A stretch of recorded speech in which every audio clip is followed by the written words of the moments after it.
ஊடக நண்பர்களுக்கு வணக்கம். உங்கள் அனைவருக்கும் பாரதிய ஜனதா கட்சியின் சார்பில் தமிழ் புத்தாண்டு திருநாள் வாழ்த்துக்களை தெரிவித்துக் கொள்கிறோம். இன்று கூடுதலாக பாரத ரத்னா டாக்டர் அம்பேத்கர் அவர்களுடைய பிறந்த நாள். நாடு முழுவதும் பாரதிய ஜனதா கட்சி டாக்டர் அம்பேத்கர் அவர்களுடைய பிறந்த நாளையொட்டி 3 விதமான நிகழ்ச்சிகளை ஏற்பாடு பண்ணியிருக்கு. ஒன்று, நேற்று 13ஆம் தேதி நாடு முழுவதும் எங்கெல்லாம் டாக்டர் அம்பேத்கர் அவர்களுடைய உருவ சிலை இருக்கிறதோ அந்த இடத்திலெல்லாம் அந்த இடத்தை தூய்மை பணி செய்து அன்று மாலை அவருடைய படத்திற்கு முன்பாக தீபோத்சவம் என்று சொல்கின்ற தீப திருவிளக்குகளால் அவருடைய படம் அலங்கரிக்கப்பட்டு அஞ்சலி செலுத்தப்பட்டது.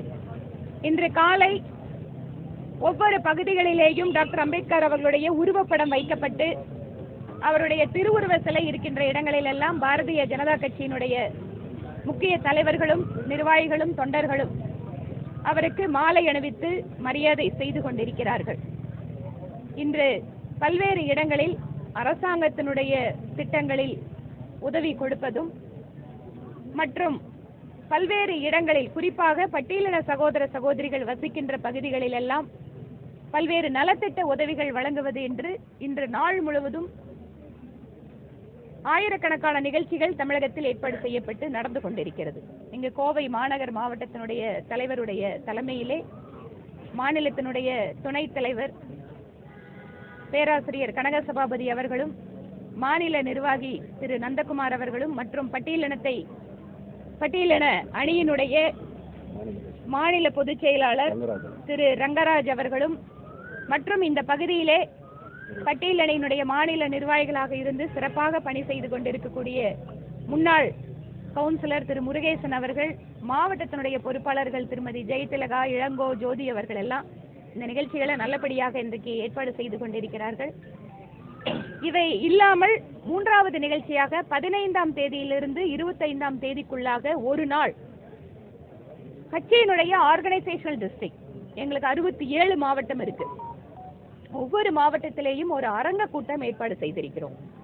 இந்த அரங்க கூட்டத்திலே அரசியலமைப்பு சட்டத்தை உருவாக்கிய சட்டமேதை டாக்டர் அம்பேத்கர் அவர்களை காங்கிரஸ் கட்சி அவர் உயிரோடு இருந்த போது எப்படியெல்லாம் அவமரியாதை செய்தது, அவருக்கு துரோகம் செய்தது, அன்றைய பாரத பிரதமராக இருந்த திரு நேரு அவர்கள் எப்படியெல்லாம் அவருடைய புகழை குறைக்க பார்த்தார், அவருக்கு உரிய கௌரவத்தை அளிக்காமல் இருந்தார் என்பது பற்றியும், பாரதிய ஜனதா கட்சி எப்படி டாக்டர் அம்பேத்கர் அவர்களுடைய பிறந்த இடம், அவர் படிக்க லண்டனில் சென்ற இடம், அவர் உயிர் நீத்த இடம், நாக்பூரிலே தீக்ஷா பூமி என்று அவர் புத்த மதத்திற்கு மாறிய இடம், இறுதியாக அவர் உடல் எரியூட்டப்பட்ட இடம் மும்பையிலே பஞ்ச தீர்த்தம் என்று சொல்கிறோம்.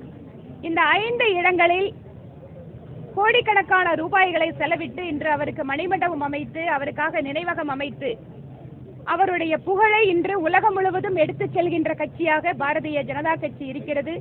பாரத பிரதமர் நரேந்திர மோடி அவர்கள் டாக்டர் அம்பேத்கர் அவர்களுக்கு மரியாதை செய்ய வேண்டும், அவருக்கு கௌரவப்படுத்த வேண்டும் என்பதற்காக நம்முடைய நாட்டின் பண பரிமாற்ற செயலியை கூட பீம் ஆப் என்றுதான் அதற்கு பெயரிட்டார். அவை இல்லாமல் டெல்லியிலே டாக்டர் அம்பேத்கர் பெயரிலே மிகப்பெரிய ஒரு பன்னாட்டு மையமும் அமைக்க அடிக்கல் நாட்டி இருக்கிறார். பாரத ரத்னா வழங்கப்பட்டது கூட பாரதிய ஜனதா கட்சி கூட்டணி அரசில் இருக்கும் போதுதான். அதுபோல மண்டல் கமிஷன் இடஒதுக்கீட்டுக்கு எதிராக காங்கிரஸ் கட்சி எப்படி இருந்தது, இம்மாதிரியான பல்வேறு தகவல்களை அந்த கருத்தரங்கிலே கட்சியினுடைய தொண்டர்களுக்கு எடுத்துக் கூற இருக்கிறோம். இவை இல்லாமல் பட்டியலினத்தை சார்ந்த மிக முக்கியமான நபர்கள், தொழிலதிபர்கள், சமுதாயத்தினுடைய பல்வேறு தலைவர்கள் இவர்களெல்லாம் அந்த நிகழ்ச்சிக்கு அழைக்கப்பட இருக்கிறார்கள். அந்த கருத்தரங்கிற்கான ஏற்பாடுகளும் நல்ல முறையிலே இங்கு ஏற்பாடு செய்து கொண்டிருக்கிறார்கள். இன்று நாடு முழுவதும் டாக்டர் அம்பேத்கர் அவர்களுடைய புகழுக்கு பெருமை சேர்க்கின்ற விதத்திலே அவர் இந்த நாட்டுக்கு அளித்த பங்களிப்பை பற்றியெல்லாம் மிக சிறப்பான வகையிலே பாரதிய ஜனதா கட்சி நாட்டு மக்களுக்கு எடுத்து கூறிக்கொண்டிருக்கிறது பல்வேறு நிகழ்ச்சிகள் வாயிலாக. இதுதான் இப்போதைக்கு சட்டப்பேரவையில் இந்த பகுதியினுடைய பல்வேறு கோரிக்கைகளை முன்வைத்து ஒரு எம்எல்ஏ என்கின்ற முறையில் பேசி வருகிறேன். அரசாங்கத்தின் தரப்பிலே பல்வேறு அமைச்சர்கள் பதிலளிக்கிறார்கள். கோயம்புத்தூருக்கு நாங்கள் இதை செஞ்சிருக்கோம் அதை செஞ்சிருக்கோம் அப்படின்னு நீண்ட பட்டியலெல்லாம் வாசிக்கிறாங்க. ஒவ்வொரு முறையும் 200 கோடி ரூபாய் கொடுத்திருக்கிறோம் சாலைகளுக்கு அப்படின்னு சொல்லிட்டு இருக்காங்க. ஆனால் பத்திரிகை நண்பர்களான உங்களுக்கு தெரியும், நீங்கள்லாம் 2 வீலரில் போகும்போது கோயம்புத்தூர்ல ரோடுங்க எவ்வளவு தூரம் பழுதான நிலையில் இருக்கு. உடனடியாக பணியை ஆரம்பிப்பதாக அரசு சொல்லி இருக்கிறது. தேர்தலுக்காக வேலை செய்யாமல் மக்களுக்காக வேலை செய்ய வேண்டும் என்பது எங்களுடைய எதிர்பார்ப்பு. இன்னும் கூட இந்த பகுதியிலே கட்டமைப்பு வசதிகளை மேம்படுத்துவதற்கு என்னவெல்லாம் ஆக்கப்பூர்வமான முறையிலே மத்திய அரசாங்கத்தின் வாயிலாகவும் சரி, மாநில அரசின் வாயிலாகவும் சரி இங்கு கொண்டு வர முடியுமோ, அதற்கு உதவி செய்ய முடியுமோ, சட்டமன்ற உறுப்பினர் என்கின்ற வகையில் என்னுடைய பணிகள் தொடர்ந்து கொண்டிருக்கிறது. புதிய மாநில தலைவர் வந்திருக்காரு. பழைய மாநில தலைவர் செயல்பாட்டுக்கும் புதிய மாநில தலைவரோட செயல்பாட்டுக்கும் என்ன வித்தியாசம் பார்க்க முடியும், என்ன எப்படி நடவடிக்கைகள் இருக்குன்னு சொல்லி எதிர்பார்க்கணும்? உங்களுக்கு ஒரு முதல் குழந்தை பிறக்குது, அடுத்த குழந்தை பிறந்து இன்னும் வீட்டுக்கே கூட்டிட்டு வரல. அப்ப நீங்க உங்ககிட்ட என்னங்க எப்படிங்க இருக்குது முதல் குழந்தைக்கு 2வது குழந்தைக்குன்னா? பதவி ஏற்று அவர் 24 மணி நேரம் தாங்க ஆச்சு. எப்படிங்க இப்படி எல்லாம் வந்து கேள்வி கேட்குறீங்க? அதுவும் உங்களை மாதிரி ஒரு சீனியர் ரிப்போர்ட்டர். அதாவது இந்த கட்சி ஒரு ஜனநாயக ரீதியாக இயங்குகின்ற கட்சி. நீங்க மற்ற கட்சிகளை பாத்தீங்கன்னா அடுத்த தலைவர் யாருன்னு இப்பவே சொல்லிடலாம். இல்லைங்க பேரன் பிறந்துட்டாருங்க, இல்ல கொள்ளு பேரன் பிறந்துட்டாருங்க, எங்களுக்கு தலைவருக்கு பஞ்சம் இல்லைன்னு சொல்ற கட்சி எங்க கட்சி இல்ல. மாநில தலைவராக மிக சிறப்பாக செயல்பட்டிருக்கிறார் திரு அண்ணாமலை அவர்கள். தேர்தல் அரசியலையும் சரி, கட்சி வேலைகளிலேயும் சரி, தனக்கென ஒரு தனி முத்திரையோடு தன்னுடைய பொறுப்பிலிருந்து அவர் இன்று அடுத்த மாநில தலைவருக்கு அந்த பொறுப்பை மாற்றி இருக்கிறார். எங்களை பொறுத்த வரைக்கும் எங்க கட்சியில தலைமை பொறுப்பு என்பது வரிசையிலே முதலில் நிற்கக்கூடிய நபர் தலைவர். இதுதான் கட்சி எங்களுக்கு சொல்லி கொடுத்திருக்கு. பிரசிடென்ட் பிரசைட்ஸ், டீம் டிசைட்ஸ் சொல்லுவோம் ஆங்கிலத்துல. குழு முடிவு செய்யும், தலைவர் செயல்படுத்துவார். அந்த வகையிலே இன்று மாநில தலைவராக பொறுப்பேற்று இருக்கக்கூடிய திரு நயினா நாகேந்திரன் அவர்கள் அதிமுக ஆட்சி காலத்தில் அமைச்சராகவும் சரி, சட்டப்பேரவை உறுப்பினராகவும் சிறப்பான ஒரு பங்களிப்பை கொடுத்தவர். கட்சி விரிவுபடுகின்ற பொழுது கட்சியிலே பல்வேறு கட்சிகளை சார்ந்தவர்கள் வருவதும், அவர்களுக்கு ஒரு முக்கியமான பொறுப்புகள் வழங்கி அவர்களுடைய செயல்பாட்டினை பாரதிய ஜனதா கட்சி பார்ப்பதும் தமிழகத்தில் மட்டுமல்ல பல்வேறு மாநிலங்களில் வழக்கமாக இருக்கிற ஒன்றுதான். இங்கு கூட திரு நயினா நாகேந்திரன் அவர்களுடைய தலைமை என்பது அது ஒரு புதிய நபர்களை கட்சிக்குள்ளாக கொண்டு வரும். அவருடைய செயல்பாட்டின் மூலமாக புதிய விஷயங்கள் கட்சிக்கு கிடைக்கும். they bring good practices, they bring good people. So அந்த வகையில தான் கட்சியோட எக்ஸ்பான்ஷனுக்கு இன்று மாநில தலைவராக அவர் பொறுப்பேற்றிருப்பது மிக ஒரு நல்ல முடிவாக பார்க்கிறோம். அவருடைய பணி சிறப்பதற்கு, ஒத்துழைப்பு கொடுப்பதற்கும், அவரோடு இணைந்து பணியாற்றுவதற்கும் கட்சியினுடைய கோடிக்கணக்கான தொண்டர்கள் இங்கு காத்துக் கொண்டிருக்கிறார்கள். நல்ல முறையில அவர் எங்களை வழிநடத்துவார் என்கின்ற நம்பிக்கை எல்லாருக்கும் இருக்கு. ஆனால் மிக சிறப்பாக அவருடைய பணி இங்கு நடைபெறும். ஜனநாயக ரீதியா மாநில தலைவர் தேர்வு செய்யப்பட்டிருக்காரு. நீங்க வந்து மாணவர் காலத்துல இருந்து கட்சியில் இருக்கக்கூடிய நபர், கிட்டத்தட்ட 20 ஆண்டுகளுக்கு மேல இருக்கக்கூடியவர். அவர் வந்து ஒரு 8-9 வருஷத்துக்குள்ள மாநில தலைவர் ஆகிட்டாரு. அண்ணாமலை கட்சிக்கு வந்து 2 வருஷத்துல மாநில தலைவர் ஆகிட்டாரு. அப்படிங்கிறப்ப நீண்ட காலமா கட்சிக்கு உழைக்கக்கூடியவர்களுக்கான வாய்ப்பு சரியான முறையில் வழங்கப்படுவதா நினைக்கிறீங்களா? ஒரு வாய்ப்புகள் தவற விடப்படுதா? நீங்க எல்லாரும் என் கூட தான் இருக்கிறீங்க. 4 வருஷமா நான் மாநில தலைவரா நீங்க கேட்டிருக்கிறீங்க. இந்த கட்சியில தேசிய தலைவராக ஆக்கியிருக்கீங்க. அதையும் யோசிக்கல, அதையும் உங்களோட பார்வையில படல. முதல் முறையாக தென்னிந்தியாவிலிருந்து ஹிந்தி தெரியாத ஒரு பெண்மணியை இன்று இந்த கட்சி, பாரத பிரதமர் மோடி அவர்களும் தேசிய தலைவராக ஒரு தமிழகத்தை சார்ந்த பெண்மணியை இன்று பொறுப்பு கொடுத்திருக்கிறார்களே, இது பெரிய பொறுப்பு இல்லையா? அது மட்டுமல்ல, மத்திய தேர்தல் குழுவிலே இருக்கின்ற அத்தனை மூத்த தலைவர்களோடு எனக்கும் ஒரு இடத்தை கொடுத்து அழகு பார்த்திருப்பது பாரதிய ஜனதா கட்சி. அது மட்டுமல்ல, நீங்க சொன்னீங்க மாணவர் பருவத்திலிருந்து வேலை செய்யறோம். என்ன மாதிரியே இன்னும் கூட இந்த இடத்துல எல்லாம் நான் நிறைய பேருக்கு சொல்ல முடியும். இன்னும் கூட நிறைய பேரு இந்த மாதிரி 30 வருஷம் 25 வருஷம் இந்த மாதிரி உழைச்சவங்க இருக்காங்க.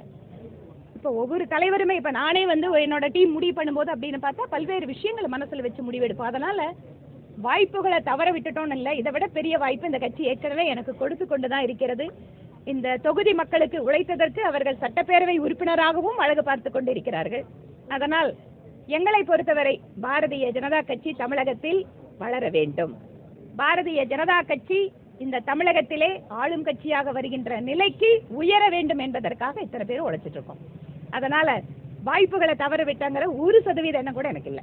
மாநில தலைவர் பொறுப்புக்கு வரணும் அப்படின்ற எண்ணம் உங்களுக்கு இது எதுவுமே இல்லையா? இந்த கட்சியை பொறுத்த வரைக்கும் இது வரைக்கும் நான் இந்த கட்சியில எனக்கு இது வேணும் அது அந்த பொறுப்பு வேணும் அப்படின்னு இது வரைக்கும் எதுவும் கேட்டதில்லை. கட்சி பணி செய்வோம், எந்த நேரத்தில் எந்த பணி எங்கிட்ட கொடுத்தா சரியா இருக்குன்னு கட்சி நினைக்குதோ அந்த பொறுப்பை கொடுப்பாங்க. அதனால அப்படிதான் நான் அரசியல் என்னோட பாதையை அமைச்சிட்டு இருக்கிறேன்.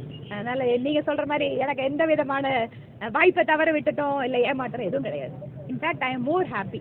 கட்சி எக்ஸ்பேண்ட் ஆயிட்டு இருக்கு அப்படிங்கறத பார்க்கும்போது சந்தோஷமா இருக்கு. ஏனென்றால் 1987 நான் கட்சி இல்ல ஏபிவிபி மாணவர் அமைப்புல சேரும்போது எங்களோட அமைப்பு பேரை வெளியில சொன்னா கூட உச்சரிவு கூட சிரமப்படுவாங்க. அன்றைக்கு நான் கட்சியில் இணைகின்ற பொழுது இந்த கட்சி ஆளுங்கட்சியாக வரும் என்பது கூட எங்களுக்கு எல்லாம் தெரியாது. நான் மட்டுமல்ல, இன்னைக்கு இங்க இருக்கிறவங்க எத்தனையோ பேர் ஜெயிலுக்கு போனவங்க இருக்காங்க, தங்களோட வாழ்க்கையை தியாகம் பண்ணவங்க இருக்காங்க. அதனால் எதையும் எதிர்பார்க்காமல் நேஷன் ஃபர்ஸ்ட், இந்த நாடு முக்கியம், அதற்கு பின்பாக கட்சி, அதற்கு பின்பாக தனி மனிதர் என்று எங்களை பழக்கப்படுத்தி இருக்கு இந்த கட்சி. அதிமுகவுடனான அந்த கூட்டணி பாஜக அதிமுக கூட்டணியில பாஜக இருக்கக்கூடிய ஒரு சில தலைவர்களுக்கு விருப்பம் இல்லை, அதே போன்று அதிமுக இருக்கக்கூடிய ஒரு சில தலைவர்களுக்கும் இதில் விருப்பம் இல்லை அப்படின்ற ஒரு கருத்து அது எப்படி சமாளிச்சு இந்த தேர்தல்? அதாவது முதல்ல கூட்டணியே அமையாது அப்படின்னு சொல்லி பேசிட்டு இருந்தாங்க. கூட்டணி அமைஞ்சதுக்கு அப்புறம் அந்த 2 கூட்டணியும் ஒன்னா போகுமா, அந்த 2 கட்சியும் ஒன்னா வருமா அப்படிங்கிற கேள்வி எழுப்புறாங்க. எங்களை பொறுத்தவரை எங்களுடைய மத்திய உள்துறை அமைச்சர் மரியாதைக்குரிய திரு அமித்ஷா அவர்களுடைய வழிகாட்டுதலில் இந்த கூட்டணி மிக சிறப்பாக செயல்படும். இந்த கூட்டணி சிறப்பாக செயல்படுவது என்பது திராவிட முன்னேற்ற கழக அரசை வீட்டுக்கு அனுப்புவது.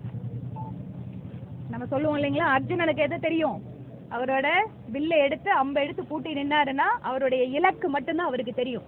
அந்த மாதிரி இன்று தேசிய ஜனநாயக கூட்டணி ஒரே இலக்கை நோக்கி பயணித்துக் கொண்டிருக்கிறது. நீங்க சொல்ற மாதிரி பல்வேறு இடங்கள்ல கூட்டணி அப்படின்னு வரும்போது இன்னைக்கு திமுக கூட்டணியில் இருக்கிற எல்லா கட்சிகளும் ஒரே மாதிரி இருக்காங்களா? அவங்களுக்குள்ள என்ன மாதிரி பிரச்சனை இருக்குங்கிறத நம்ம பார்த்துட்டு தான் இருக்கோம்.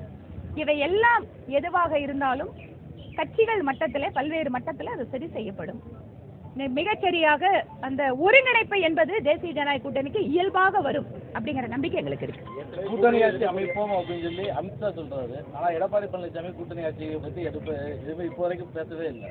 கூட்டணி ஆட்சி அமைப்போம் அப்படின்றது அமைச்சரவையில் இப்போ பிஜேபி பங்கெடுக்கும் இல்லாட்டி கூட்டணி கட்சிகள் பங்கெடுக்கும் அப்படின்றத எங்களுடைய முதல் இலக்கு. நான் சொன்ன மாதிரி நீங்க இந்த வார்த்தைகளை வச்சுட்டு அந்த அரசா இந்த அரசாங்கிறது இல்ல. தேசிய ஜனநாயக கூட்டணி தமிழகத்தில் இருக்கிறது, ஒத்துக்கிறீங்களா? தேசிய ஜனநாயக கூட்டணிக்கு அண்ணா திராவிட முன்னேற்ற கழகம் தலைமை வகிக்கிறது. இதுல எந்த குழப்பம் இல்லையா? முதல்ல இந்த கூட்டணியினுடைய வேலை என்ன? 26 தேர்தலில் ஜெயிப்பது, ஆட்சி அமைப்பது. அதற்கு பின்பாக மற்ற விஷயங்கள் நீங்க பேசுறதெல்லாம் எப்படி இருக்கோ அதெல்லாம் எங்க தலைவர்கள் முடிவு பண்ணுவாங்க.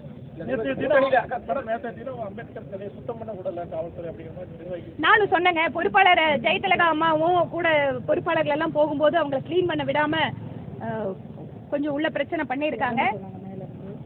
அதான், ஏன்னா அது இருக்கிறத பொது இடம் இல்ல, எஃப்சிஐ நிர்வாகத்துக்கு சம்பந்தப்பட்ட இடம். நிச்சயமா இது தொடர்பாக எஃப்சிஐ நிர்வாகத்துக்கிட்ட நாங்க மேல பேசுவோம். ஏற்கனவே இந்த இடத்துல இருக்கக்கூடிய அம்பேத்கர் சிலையை பொது இடத்துல வைக்கணும்னு சொல்லிட்டு பல கட்சிகள் கோரிக்கை வச்சிருந்தாங்க. நான் மாநில அரசுக்கு அந்த கோரிக்கை நான் வைக்கிறேங்க. இதே இடத்துல இருக்கிற சிலை எடுக்கணும், புதுசா இன்னொரு சிலையை வைக்க சொல்லி கேட்கலாம். ஏன் இருக்கிற சிலை எடுக்கணும், இன்னொரு சிலை வைக்க சொல்லி கேட்போம். நான் கேட்கறேங்க. ஏற்கனவே தீர்மானம் நிறைவேற்றி அது செயல்பாட்டுக்கு வராம இருக்கு. மாநகராட்சியால 10 வருஷத்துக்கு முன்னாடியே தீர்மானம் போட்டு பெண்டிங் இருக்கு.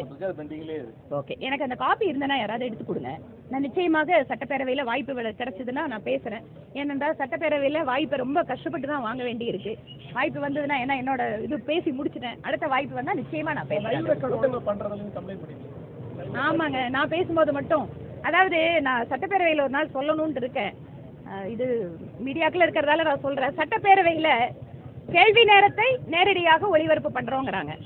110 விதியின் கீழே வரும்போது நேரடி ஒளிபரப்பு நாங்க பண்றோங்கிறாங்க, சில சமயம் பண்றது இல்ல. ஆனா என்னோட கேள்வி என்னன்னா, மற்ற கட்சி தலைவர்கள் பேசும்போதெல்லாம் லைவ் கொடுக்கிற சட்டப்பேரவை நான் பேசும்போது மட்டும் எதுக்கு அதை டிஸ்கனெக்ட் பண்றாங்க அப்படிங்கிற கேள்வி தான் நான் பேரவை தலைவர் முன்னால வச்சேன். நியாயமா நடந்துக்கோங்க, எல்லாரும் கொடுக்குற மாதிரி எங்களுக்கும் கொடுங்கன்னு கேட்கிறோம். அதனால அது மட்டும் இல்லைங்க, நாங்க பேசின வீடியோ, இந்த தொகுதிக்காக நான் பேசின வீடியோவை கொடுங்கன்னு சொல்லி எவ்வளவு முறை கேட்டேன். அந்த வீடியோ கூட கொடுக்க மாட்டேங்கிறாங்க. நான் வந்து 10 விஷயம் பேசுறேன், அதுக்கு வந்து மந்திரிங்க பதில் சொல்றாங்க அப்படின்னா வீடியோ எப்படி தெரியுமா கொடுக்குறாங்க? நான் எந்திரிச்சு நிக்கிறத காட்டுறாங்க. அதுக்கப்புறம் அந்த மினிஸ்டர்ஸ் எல்லாம் பதில் பேசுற வீடியோவை கூட்டு இதாம உன் வீடியோன்னு கொடுக்குறாங்க. நான் இன்னும் கூட கேட்டேன், உங்களுக்கு எதிராக கருத்து ஏதாவது நான் சொல்லனா கூட நீங்க கட் பண்ணி வச்சுக்கோங்க, ஆனா அந்த எடிட்டருக்கு ஆஸ்கார் அவார்டு கொடுக்கணுங்க. எப்படி எடிட் பண்ணி கொடுக்குறாரு? நாங்க பேசுறது இதை நான் மட்டும் சொல்லிங்க, எதிர்கட்சி தலைவர் இதே குற்றச்சாட்டை வச்சிருக்காரு. ஜனநாயக ரீதியா நடத்துறோம், சமூக நீதியோட நடத்துறோம், அவங்க பேசுறதுக்கும் நடத்துக்கிறதுக்கும் சுத்தமா சம்பந்தமே இல்லைங்க. இதுதான் பேரவைத் தலைவர்னால அண்ணா திராவிட முன்னேற்ற கழகம் நம்பிக்கையில்லா தீர்மானமே கொண்டு வந்துட்டாங்களே. நிறைய நேரங்கள் எங்களுக்கு என்னன்னா, பேரவைத் தலைவர் அவர்கள் வயதுல மூத்தவர், அரசியல் அனுபவத்தோடு இருக்கிறவர், ஒரு தேசிய சிந்தனையோட இருந்தவர், இன்னைக்கு ஒரு திராவிட சிந்தனைக்கு மாதிரி உட்கார்ந்துருக்காரு.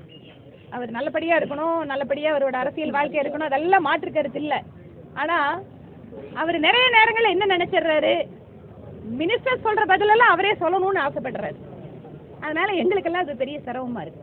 நாங்க ஒண்ணு சொல்ல ஆரம்பிக்கிறதுக்கு முன்னாடியே அவர் வந்து பதில் பேசிடுறாரு. சரி வந்தாச்சு, 4 வருஷம் முடிஞ்சது. அவரையும் பேச விடுறதில்ல, பண்ருட்டி பத்தி பேசும்போதெல்லாம் அவர் கொஞ்ச நேரம் பேசுங்க உட்கார வைக்கிறாங்க. நிறைய உறுப்பு நான் ஏன் பிரச்சனையை நான் சொல்லிட்டேன். நன்றிங்க. வலுவான கூட்டணி வந்து என்டிஏ 26 சொல்லிட்டோம். ஆமா, தேமுதிக, பாமக உள்ளிட்ட கட்சிகள் வந்து திமுக கூட்டணிக்கு போவதற்கான வாய்ப்புகள் இருக்கிறதா சொல்லப்படுது. இது எல்லாம் ஸ்பெகுலேஷன்ல ஆளுக்கு எல்லாம் சொல்லிட்டு இருப்பாங்க. தேர்தல் நெருங்க வெற்றி கூட்டணி யார் அப்படிங்கறத மக்கள் பார்ப்பாங்க, அரசியல் கட்சிகளும் பார்ப்பாங்க. நீங்க வேணா பாருங்க, இன்னும் 6 மாசம் கழிச்சு என்டிஏ கூட்டணியில எத்தனை கட்சிகள் வந்து சேர போகுதுன்னு பாருங்க. ஓபிஎஸ் ஒரு பேச்சு இருக்கு. ஓபிஎஸ் இப்ப தேசிய ஜனநாயக கூட்டணியில இருக்காரா இல்லையா? ஏன்னா அவருக்கு இந்த அமித்ஷா அதிமுக சந்திப்பப்போ கோவை அரசு மருத்துவமனையில் வந்து இங்க சிகிச்சை பெற்றுருக்காரு. கூட்டணியில் இருக்காரா இல்லையா அப்படின்ற ஒரு குழப்பம் இருக்கு. குறிப்பா அன்றைய தினம் அவர் சென்னையில இருந்துமே வந்து அமித்ஷா சந்திக்கிறதுக்கான நேரம் கொடுக்கல அப்படின்றது ஒரு இந்த கேள்வியை மத்திய உள்துறை அமைச்சருக்கு உங்க மாதிரி மீடியாக்காரங்க வச்சாங்கல்ல, அவர் என்ன பதில் சொன்னாரு? அதே பதில் தான் என் பதில். அண்ணாமலை அவர்கள் நேற்று பேசினாரு இந்த மாதிரி, நானுமே நேற்று ஊர்ல இல்லை, நான் கோவால இருந்தேன். அவர் வந்து உத்தராகண்ட்ல இருக்காரு. உத்தராகண்ட்ல வந்து தனிப்பட்ட பயணமா சென்றிருக்காரு. வந்து திருப்பி ஒரு 3 நாள் கழிச்சு வரேன் இருக்காரு. மாநில தலைவர் கோயம்புத்தூர் வரும்போது திரு அண்ணாமலை அவர்களும் இங்க கூட உடன் இருப்பார். நிறைய வாய்ப்பு இருக்குங்க. டாக்டர் அம்பேத்கர் அவர்களுடைய சிலைக்கு தமிழக வெற்றி கழகத்தினுடைய தலைவர் நேரடியாக வந்து மாலை அணிவித்தது ஒரு மகிழ்ச்சிகரமான விஷயமா பார்க்கிறோம். டாக்டர் அம்பேத்கர் அவர்கள் இன்று நாம் அடிப்படை உரிமைகளாக அனுபவித்துக் கொண்டிருக்கின்ற பல்வேறு உரிமைகளுக்கு காரணகர்த்தாவாக இருந்தவர். இன்னைக்கு பேச்சுரிமை, எழுத்துரிமை, கருத்துரிமை, வழிபடுவதற்கான உரிமை என்று அடிப்படை உரிமைகளை வகுத்துக் கொடுப்பதில் ஒரு முன்னோடியாக இருந்தவர். அவருக்கு உரிய மரியாதையை திரு விஜய் அவர்கள் செலுத்தியிருக்கிறார் என்பது எனக்கு மகிழ்ச்சி தான். அமைச்சர் பொன்முடி அவருடைய கருத்துக்காக வந்து பாஜக வந்து ஆர்ப்பாட்டங்கள் ஏதாவது இன்னைக்கு அது தொடர்பா மாநில தலைவரோட பேசிட்டு சொல்லுவோம், கட்சியிலிருந்து அறிவிப்பாங்க.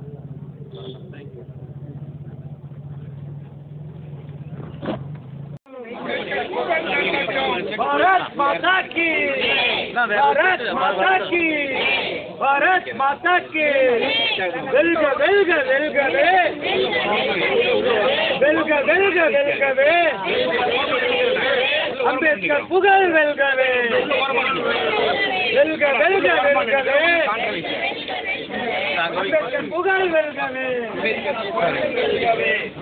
भारत माता की, भारत माता की, भारत माता के, वंदे मातरम என்றிடுவோம், वंदे मातरम என்றிடுவோம், वंदे मातरम என்றிடுவோம், वंदे मातरम என்றிடுவோம், பாரத தாயை வணங்கிடுவோம், பாரத தாயை வணங்கிடுவோம். வெல்க வெல்க வெல்கவே, வெல்க வெல்க வெல்கவே, அம்பேத்கர் புகழ் வெல்கவே, அம்பேத்கர் புகழ் வெல்கவே,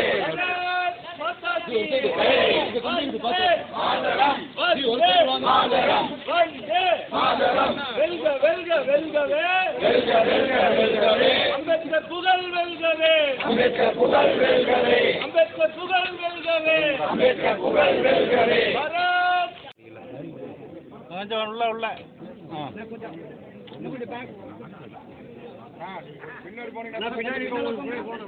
இவரு கொஞ்சம் அப்படியே போய் லைட்டாக பின்னாடி வர சொல்லுங்க.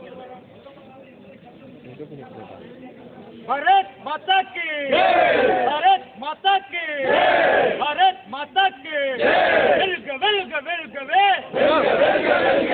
वेलकवे वेलकवे अंबेडकर पुगल वेलकवे अंबेडकर पुगल वेलकवे भारत माता की भारत माता की वंदे मातरम வென்றிடுவோம் वंदे मातरम வென்றிடுவோம் वंदे मातरम வென்றிடுவோம் वंदे मातरम வென்றிடுவோம் பாரத தாயை வணங்கிடுவோம் பாரத தாயை வணங்கிடுவோம் பாரத தாயை வணங்கிடுவோம் பாரத தாயை வணங்கிடுவோம் भारत माता की भारत माता की भारत माता की भारत माता की भारत माता की वेलकवे अंबेडकर पुगल वेलकवे अंबेडकर पुगल वेलकवे वेलकवे वेलकवे वेलकवे वेलकवे अंबेडकर पुगल वेलकवे